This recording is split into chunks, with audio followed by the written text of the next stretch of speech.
Yung Napoles cases, nauwi dun sa halip na absuelto, kulong. Baka hindi na nangyari itong mas malaking kurakot. Sino ba pinatatamaan mo? Na-release ng korte, pinakawalan ng ating hudikatura. Are you questioning the decision of the court? Plunder yung mga kaso nun nakakulong na nga pero na-absuelto. Remember, Mr. Senator Pangilinan, that I was acquitted by the court. I cannot, in good conscience, let the remarks made earlier by our colleague, Senator Francis Pangilinan, during the Blue Ribbon Committee pass without rebuttal. His comments, while not naming us directly, were laced with insinuations, clearly aimed at me and former Senator Bong Revilla and the legal ordeals I have already faced. With due respect, such statements are not only unfair, they are malicious and utterly uncalled for. Mr. President, let me put on record. Hinarap ko po ang mga kasong isinampas sa akin. Dumaan ako sa mahabang panahon ng paglilitis, pagkakakulong, at pati na ang mabigat na stigma na idinulot nito. Hindi lamang sa akin, kundi maging sa mga miyembro ng aking pamilya na taon ding nagtiis ng pangungutya, pangmamaliit, at panghusga. Sa huli, napatunayan na walang sapat na batayan ang mga ipinukol sa akin na mga akusasyon. Hindi ko kailanman nanaisin na pagdaanan nito ng sino man sa aking mga kasamahan dito ngayon. Mr. President, the courts have spoken with finality.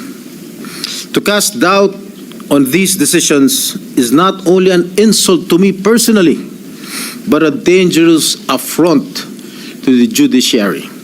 Wala pong personalan, gaya ng nabanggit ng butihing senador, wala po tayong pinangalanan. Humihingi tayo ng unawa dahil bago pa nung hearing na yon, tayo po ay humurap sa judiciary at doon din na tinalakay at pinag-usapan ang problema ng conviction rates, particular ng Sandigan Bayan. 47% ang conviction rates ng Sandigan Bayan. Ibig sabihin sa bawat dalawang kaso, isa absuelto. That was the context, Mr. President, of our manifestation earlier. There was no intention of maligning any senator with that manifestation. For the record, Mr. President, and again, humihingi tayo ng unawa kay Senator Jinggoy Estrada. Wala pong personalan yung ating earlier manifestation. I hope he will understand. Wala ho siyang binanggit na pangalan. Pero napaka-obvious naman po ang kanyang sinabi kanina dun sa Blue Ribbon Committee. Ang sabi niya, if I may quote, well, if I may, kumari ko siguro ikomento, siguro kung yung Napoles cases inauwi doon, halip na absuelto, kulong, baka hindi na nangyari itong mas malaking kurakot.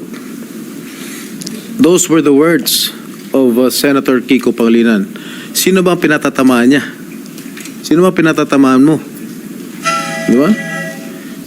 It undermines the very foundation of our justice system and erodes public trust in due process. Ginoong Pangulo, hindi ako tutol sa sinasagawang pagdinig ng Blue Ribbon Committee.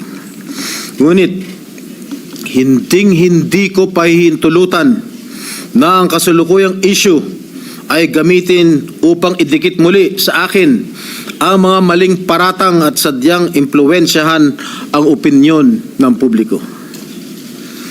Ang mga kasong may kinalaman sa PDAF ay naresolba na ng korte matapos ang masusing proseso ng batas.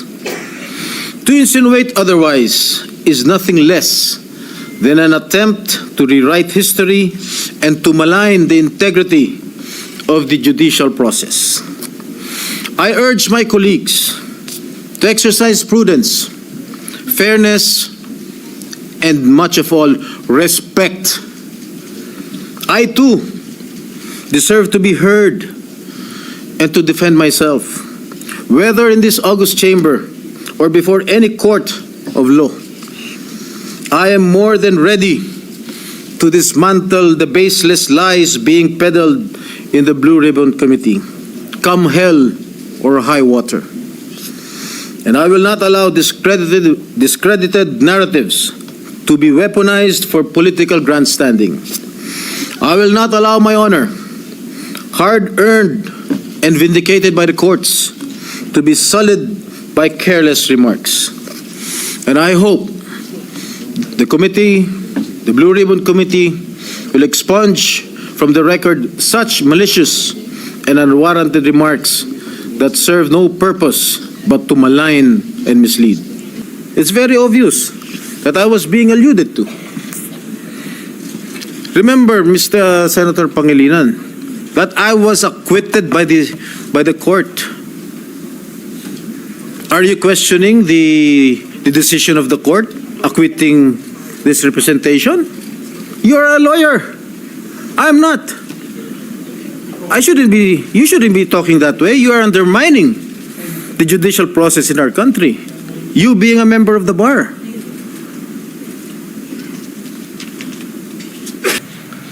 So, ang dulo nito lahat naman, hudikatura eh.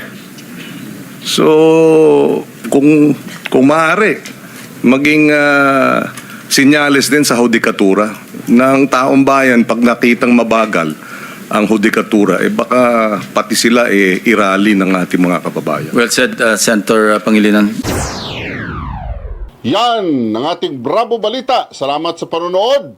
Follow at subscribe at like na po kayo sa aming Facebook, YouTube at TikTok channel.